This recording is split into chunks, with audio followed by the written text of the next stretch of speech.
আসসালামু আলাইকুম ওয়া রাহমাতুল্লাহি ওয়া বারাকাতুহু।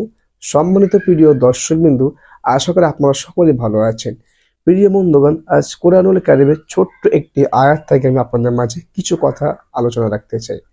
কোরআনুল কারীম আল্লাহ তাআলা বলেন যে তাদউ মান আদবারা ওয়া তাওয়াল্লা ওয়া জামাআ ফাআওয়া, সূরাতুল মারিজ। আল্লাহ তাআলা বলেন জাহান্নাম ওই সমস্ত লোকদেরকে নিজেই ডাকবে কাল কিয়ামতের ময়দানে, হাসরের ময়দানে, যারা সত্যের প্রতি বিমুখ ছিল এবং যারা আল্লাহ তাআলার আনুগত্যকে অস্বীকার করেছিল এবং যারা ধন সম্পদ জমা করে রাখতো, সংরক্ষণ করেছিল তাদেরকে।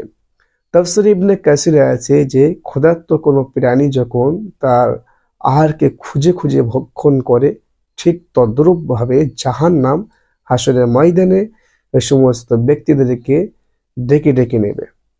এখন আপনারা নিশ্চয়ই বুঝতে পেরেছেন, যারা আল্লাহ তাআলার আনুগত্য অস্বীকার করেছিল, যারা সত্যের প্রতি বিমুখ, এদের ডাকবে স্বাভাবিক বিষয়। কিন্তু যারা ধন সম্পদ জমা করেছিল, সংরক্ষণ করেছিল, এদের কেন ডাকবে?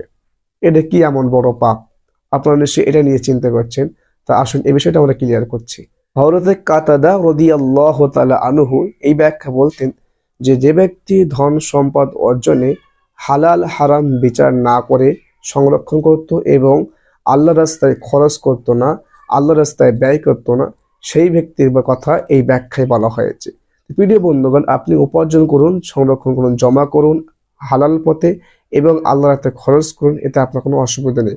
কিন্তু আপনার ওই সম্পদ যদি হালাল হারাম আপনি বেছে না বেছে আপনি যদি সেটা উপার্জন করে সংরক্ষণ করেন, সেগুলো যদি আল্লাহর রাস্তায় আপনি ব্যয় না করেন, তাহলে সেক্ষেত্রে আপনার জন্য আপনার এটা আযাবের কারণ হবে, শাস্তির কারণ হবে।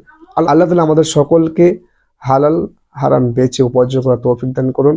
আমাদের সকলকে দ্বীনের সহি পথে আল্লাহ তাআলা চলার তৌফিক দান করুন। সকলে বলে আমিন। ওয়া আখিরি দাওয়ানা আনিল হামদুলিল্লাহি রাব্বিল আলামিন।